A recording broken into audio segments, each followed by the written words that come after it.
Professor, seja bem-vindo. O que foi determinante na escolha do senhor para poder vir para o Brasil e treinar o Bahia? Boa tarde a todos. Antes de responder à sua pergunta, gostava de fazer duas menções que eu acho que são muito importantes. A primeira para uma lenda deste clube e uma lenda do futebol brasileiro, o meu colega, Sr. Evaristo Macedo, que hoje fez uma publicação a dar-nos as boas-vindas, e nada mais nos pode deixar orgulhosos que uma pessoa que deixou uma marca profunda, histórica neste clube, no futebol brasileiro como jogador também, onde jogou Real Madrid, Barcelona, e nós, enquanto equipa técnica, orgulha-nos bastante que essa lenda nos dê as boas-vindas numa publicação que fez hoje de manhã, e dar-lhe o meu profundo agradecimento e esperar estar à sua altura e à altura do trabalho que fez. Segunda menção para estes senhores que aqui estão: Ricardo Dionísio, treinador adjunto e também preparador físico, o Nuno Presumo, treinador adjunto, Rui Tavares, treinador de goleiro, o David Pereira na videoanálise e o António Bores na área da preparação física. Se estou aqui hoje é graças ao trabalho deles também, à ajuda e ao contributo deles fundamental em todos os momentos que nós tivemos. Começámos esta viagem juntos, uns foram entrando a meio do caminho, mas obviamente no futebol ninguém ganha sozinho e ninguém trabalha sozinho, portanto eu acho que é super importante a menção a estes senhores que são mais que uma equipa técnica, são uma família. E depois terminar agradecendo o convite. Acho que nada pode orgulhar mais um treinador de futebol que chegar ao Brasil, entrar pela porta do primeiro campeão brasileiro da história do futebol neste país. E portanto muito orgulhosos pela escolha, quer do Bahia, do presidente Guilherme, quer do Grupo City, na pessoa do Carlos, do Cadu, e portanto dizer que estamos bastante orgulhosos, bastante motivados para fazer um trabalho ao nível da história e dos pergaminhos deste clube, e deixar obviamente a nossa marca, que isso será sempre o mais importante, a nossa marca a nível de individual, e falo dos jogadores, nossa marca a nível coletivo, que tenhamos um jogo que atrai aos nossos adeptos, que já são e serão sempre o maior tesouro deste clube, para além dos 2 títulos nacionais, são o maior tesouro deste clube, que criam ambientes fantásticos. E eu acho que uma equipa de futebol sem a torcida, sem a paixão, os adeptos serão sempre o coração do clube, são os que choram, são os que riem, são os que festejam, são os que sofrem, e portanto para eles também a promessa de que vamos trabalhar e vamos dar tudo.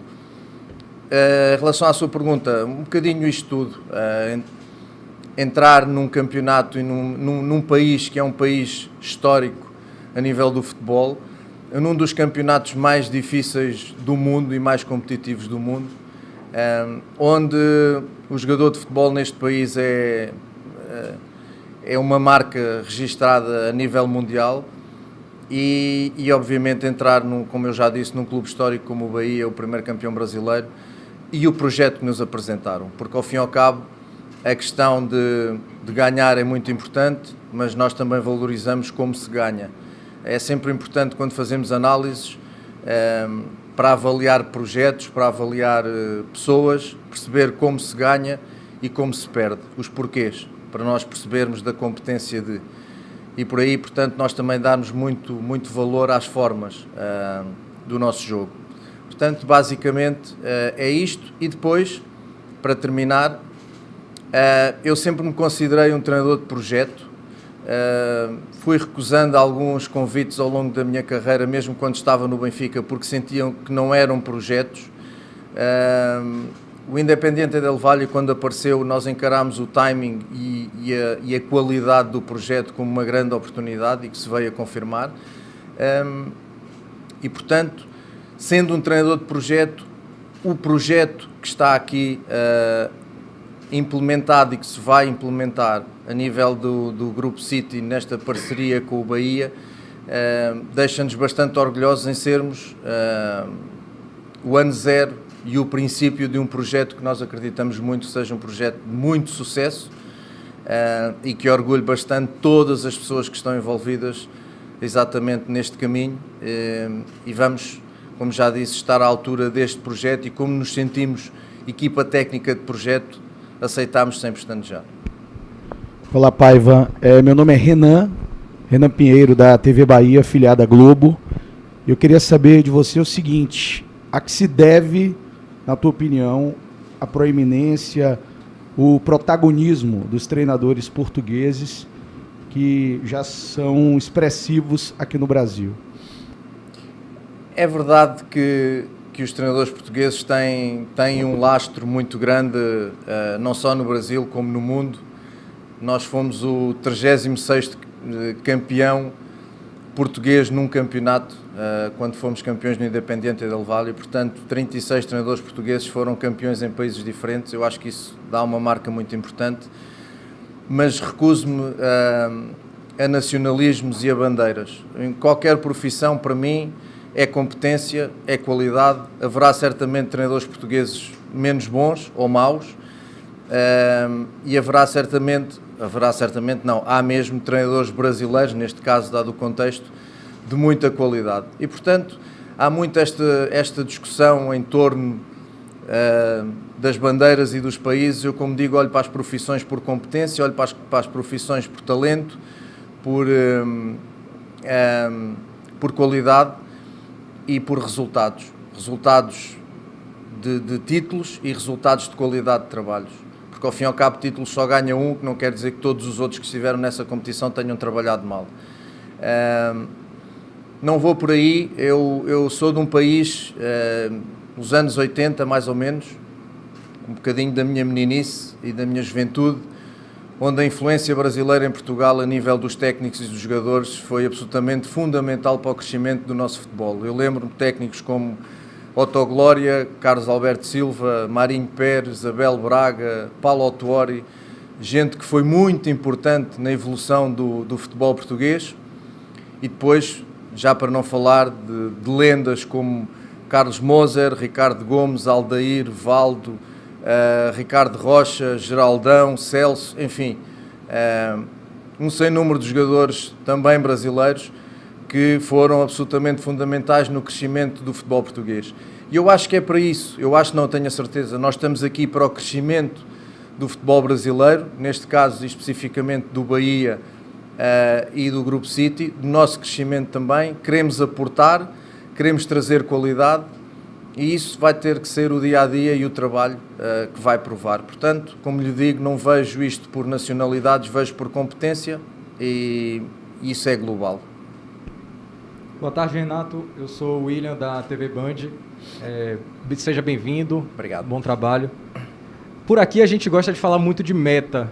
E eu já imagino que você tenha falado disso com o Guilherme, com o pessoal do Grupo City também. Mas queria saber de você, o que você acha possível alcançar já em 2023? Libertadores, Sul-Americana, rebaixamento, permanência na Série A, brigando contra o rebaixamento. O que você vê já para essa temporada de 2023 do Bahia? Obrigado, boa tarde. No futebol, para mim, o futuro é o treino da manhã. Esse, para mim, é o futuro no futebol. E a sucessão dos treinos de amanhã e depois da manhã vai fazer uma equipa mais competente, mais preparada e melhor para depois começarmos a abordar objetivos. Não nos podemos esquecer que não jogamos sozinhos. Também não nos esquecemos da história do Bahia. É verdade que nos últimos anos eu gostaria de lhe chamar um gigante adormecido, porque é um gigante deste país, mas que em nível de títulos e de expressão tem estado um bocadinho abaixo daquilo que tem sido a sua história. Gostaríamos muito de estar conectados e de estar ligados ao reerguer e ao acordar desse gigante, mas, como já disse, é um processo, este é o ano zero, é um processo que vai demorar o seu tempo. Vamos ter uma equipa com muitas alterações, portanto vamos precisar de tempo para pôr todos estes jogadores a jogar e a pensar de uma só forma, e isso, o tempo no futebol já sabemos o que é, no contexto brasileiro, com um calendário pesadíssimo ainda mais, onde quase tu não treinas, e nós somos uma equipa técnica que é absolutamente fanática no momento do treino. valorizamos muito o momento do treino e, portanto, há aqui um conjunto de fatores que nós temos que ultrapassar com a nossa competência, com a nossa paixão, com a nossa dedicação, mas não vou, obviamente, estabelecer metas para depois poder falhar. Ainda estamos a construir um plantel, um elenco. Depois, mais para a frente, poderemos balizar essa situação, mas, como digo, primeiro preocupação é o nosso treino número 1 e depois o nosso primeiro jogo dia 11. E a partir daí, jogo a jogo, treino a treino, poderemos ir balizando aquilo que são os objetivos do Bahia. Boa tarde, professor. Oswaldo Barreto, do site BNews. Dentre os fatores que o senhor citou aí, está o calendário brasileiro, né? A gente tem um calendário muito complicado, o senhor já deve conhecer. E nesse calendário a gente tem no primeiro semestre para o Bahia, Campeonato Baiano e Copa do Nordeste. Como é que o senhor e a comissão técnica já estão avaliando essas duas competições? Sim, já estamos em observação em relação ao que vamos encontrar. Já há um calendário, portanto já nos estamos a preparar para isso. Obviamente que ainda neste momento não sabemos que equipa é que vamos ter preparada para disputar essas competições, mas obviamente que queremos entrar a ganhar, isso é inegável. Começar a ganhar é sempre melhor e vamos olhar com a máxima seriedade para essas duas competições com o único objetivo, ganhar. Eu não vejo outra forma de estar no futebol que não seja jogar para ganhar, daí a nossa mentalidade também futebolística, jogar para ganhar, jogar para marcar golos, jogar para ser protagonista, e o que nós queremos fazer nessas duas competições é precisamente isso, com todo o respeito para os nossos adversários que também jogam, e às vezes vocês aí desse lado esquecem-se um bocadinho que há um adversário do outro lado que tem mérito que também joga, mas o nosso claro objetivo é começar já a ganhar o próximo jogo e começar a ganhar competições exatamente para sustentar aquele passo e aquele objetivo que muito nos orgulharia, que é estarmos ligados ao reacordar deste gigante que é o Bahia. Portanto, nada melhor que ganhando, e nós vamos fazer tudo para que isso aconteça. Boa tarde, Renato. Aqui, Gabriel, Jornal Correio, seja bem-vindo.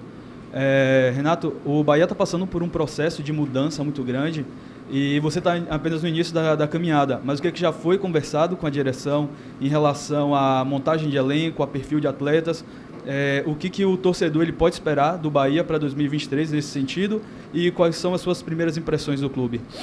Olha, tenho a certeza que vamos montar um elenco muito competitivo e que vamos montar, obviamente, um elenco dentro daquilo que é a nossa forma de pensar o jogo e a nossa forma de jogar. Não tinha a mínima lógica contratar jogadores que não se enquadrem numa forma de jogar. A mim perguntaram-me várias vezes, por causa de jogar no Independiente del Valle com 3 centrais, e agora falo de sistemas, por exemplo, jogar com 3 centrais, que era a minha forma preferida de jogar. A minha resposta é sempre a mesma. Eu no Benfica durante 18 anos jogámos em 4-3-3 e às vezes em 4-4-2 neste sistema. 4-3-3 e 4-4-2, senão ali o meu treinador de guarda-redes já começa a pensar que eu não gosto dos guarda-redes, dos goleiros. Mas dizer que o que eu quero e o que eu gosto de fazer é chegar, perceber que jogadores temos, que características e qualidade desses jogadores e a partir daí definir um sistema.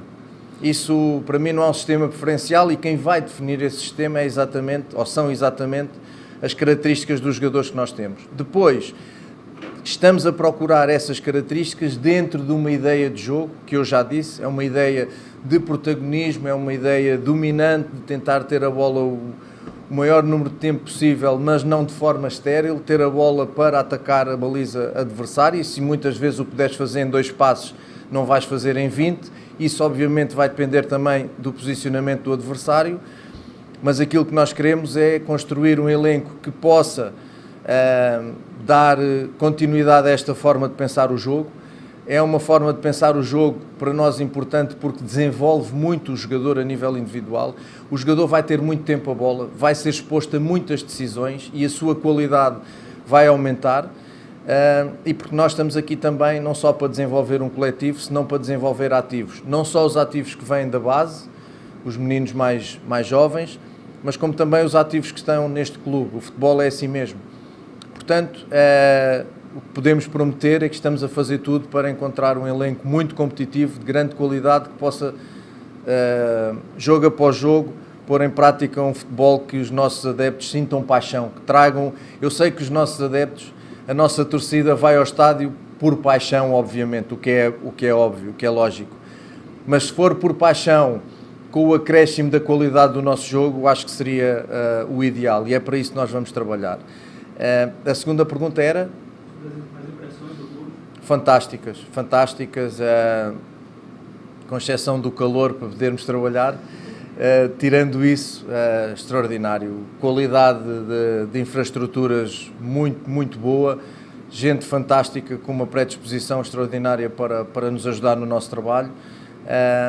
E, portanto, as impressões são absolutamente fantásticas e as necessárias para nós desenvolvermos um trabalho de qualidade. Boa tarde, João Luís do canal João Bahia. Seja bem-vindo, professor. Obrigado. Boa tarde, João Luís do canal João Bahia. Seja muito bem-vindo, professor. Sobre as expectativas faladas sobre Copa do Nordeste, Campeonato Baiano e Copa do Brasil, o senhor já mencionou. Mas sobre o uso da categoria de base, vão haver muitos meninos já incorporados nesse começo de trabalho? É possível que sim. É algo que ainda estamos a conversar, eu e o Cadu e a estrutura, mas obviamente que é possível que sim. Não tem sentido absolutamente nenhum ter infraestruturas desta qualidade, ter um trabalho importante na base, se depois nós não aproveitarmos esses jogadores e esses ativos do clube. Isto não pode ser só comprar. Eu falo de uma realidade da qual sou bastante conhecedor e experiente, não só no Benfica, como também no Independiente del Valle, onde as camadas jovens, o futebol de base era absolutamente fantástico a nível de estruturação e de qualidade de jogadores, no qual nós subimos, perdi a conta e vendemos alguns 8 jogadores vindos da base do Independiente del Valle. Portanto, é isso que foi para isso também que nós viemos, vamos prestar muita atenção e vamos encontrar um equilíbrio, porque também não é só com o menino que ganha jogos e ganha campeonatos e ganha competições difíceis, é num equilíbrio que nós queremos entre jovens, entre jogadores de meia idade com experiência e jogadores um bocadinho mais experientes e de uma idade um bocadinho mais avançada. Esta mescla nós acreditamos muito que é fundamental para termos sucesso e, portanto, é a partir daqui que nós vamos trabalhar. Boa tarde, professor. Boa sorte no trabalho aí à frente do Bahia. Matheus Barbato, do canal Sou Mais Bahia. Obrigado. Gostaria de saber um pouco sobre as referências, tanto no futebol brasileiro quanto no português. Você, em uma entrevista, falou um pouco sobre a proximidade que tem com Abel Ferreira, do trabalho que já desenvolveu com Jorge Jesus também. Quanto eles contribuíram, e Abel até com um pouco de informações sobre o futebol brasileiro, para que você possa vir aí mais respaldado para trabalhar por aqui. Sim. Bem, Jorge Jesus, eu tenho um histórico desde que entrei para o Benfica. Desde aí pedi à estrutura e ao Presidente para fazer estágios de observação, em especial na pré-época, com todos os treinadores do escalão profissional. Portanto, eu entrei na altura de Trapattoni e a partir daí Trapattoni, Koeman, Fernando Santos, Quique Flores, Camacho e há um treinador que evidentemente eu depois observei, que foi Jorge Jesus, com o qual depois encontrei alguma proximidade e teve obviamente alguma influência naquilo que é a forma de ver o jogo. À parte disso, também fiz outros estágios, um em Barcelona, onde tive também aí uma influência forte, não só de como trabalhava La Masia, mas como também Pep Guardiola, e daí um bocadinho as minhas influências, as minhas aprendizagens em função dessa forma de jogar, que está muito influenciada e enraizada num jogo posicional, num jogo de posição, em que vais identificando superioridades numéricas, onde elas começam com o guarda-redes, num jogo mais apoiado, de triangulações, de linhas de passe, onde tu possas progredir de forma apoiada e onde tu faças os teus jogadores sentirem-se protagonistas e mais que tudo terem prazer. Nós não nos podemos esquecer que o treinador presta um serviço que é elaborar uma unidade de treino ou passar uma forma de jogar a um jogador, a alguém que é um jogador. E se ele não te comprar essa ideia e não tiver prazer nisso que tu lhe passas, podes pensar que estás a elaborar o melhor exercício do mundo, porque depois quem o vai pôr em prática é o jogador. E, portanto, para nós, sempre disse isto e sempre direi, o mais importante num jogo de futebol é o jogador. E nós temos de ter essa preocupação. portanto, daí essas influências fortes. E depois o Abel conheci mais tarde, tivemos alguns momentos na pandemia fechados em casa, fazer umas videochamadas com um quadro tático na parede e a partir daí falar do treino e do jogo, não se podia fazer outra coisa.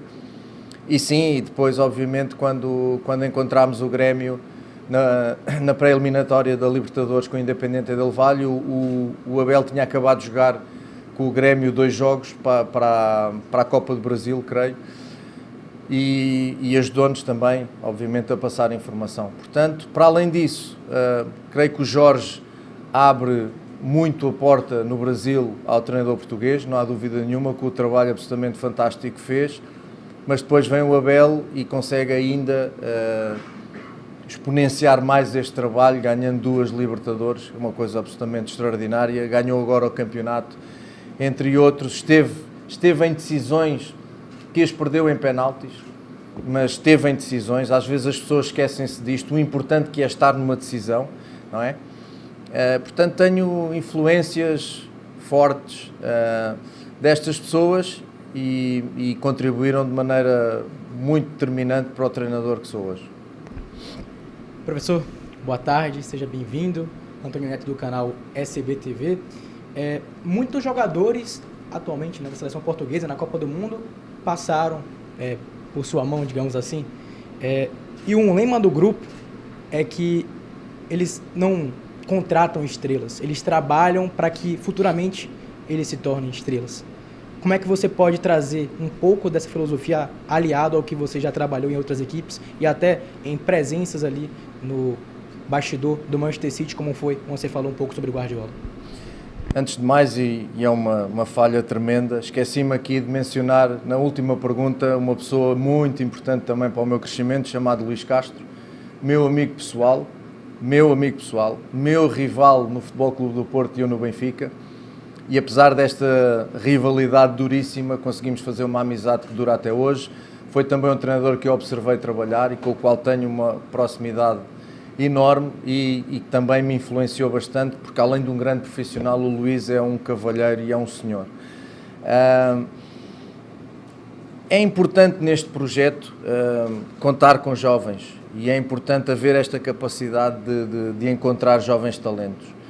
E o jovem talento tem que ser desenvolvido, porque o jogador feito já é um jogador mais caro, em primeiro lugar, e isto é um trabalho que obedece ao nível do scouting, de encontrar estes jovens talentos ainda em preços acessíveis. E depois, este é o nosso trabalho. O trabalho do treinador é precisamente receber estes diamantes e a partir daí poli-los de forma a que eles cresçam, recebam essas influências, melhorem, porque para mim um jogador, até o último dia da sua carreira, com 36, 37, pode aprender e deve aprender, não só os jogadores jovens. Acredito muito nisso. E, portanto, acredito igualmente na capacidade destes senhores que trabalham comigo. Óbvio que a nossa passagem, em especial minha e do Ricardo Dionísio, que também foi treinador nas camadas jovens do Benfica, o treinar formação obriga-te a olhar muito para algo que às vezes esquece no futebol, que é o detalhe. Ensinar o detalhe. E às vezes ensinar o detalhe faz toda a diferença. E quando o jogo hoje em dia está cada vez mais competitivo, cada vez mais equilibrado, cada vez mais paralelo, em muitas das situações o detalhe faz toda a diferença. E nós acreditamos muito, porque passamos uma vida inteira a olhar para o detalhe e ensinar o detalhe, acreditamos muito na nossa capacidade e viemos também para isto. Vamos receber jovens de muito talento e queremos que eles cresçam, porque esse é o nosso objetivo também, e individualmente depois que possam realizar ou formar um grupo muito competitivo, que jogue todos os jogos, elevando o nome do Bahia, e jogar para ganhar, não há outra hipótese. Agora, é óbvio que é um trabalho que exige paciência, porque os jovens têm altos e baixos, têm estágios de evolução e às vezes estagnam também. Preciso ter um bocadinho de paciência com eles, habituar-se ao erro, que é muito difícil, às vezes as pessoas nivelam termos de comparação de um jovem com um jogador de 30 anos e o jovem vai errar mais vezes e nós temos que estar preparados para aceitar e respaldar esse erro. porque tu não podes tratar os jogadores. Primeiro, essa velha frase, tratamos os jogadores todos iguais, é mentira, não existe. Em cada jogador há uma pessoa, em primeiro lugar, tratá-los em função das pessoas que são, e depois em cada jogador há um estádio de carreira. E aí tu também tens que tratar em função. Não vou tratar um jogador de 38 anos da mesma forma que trata um jogador de 18 ou 17. Portanto, é por aí individualizar muito, perceber muito como fazer crescer, porque cada jogador que cresça bem vai fazer um coletivo muito mais forte.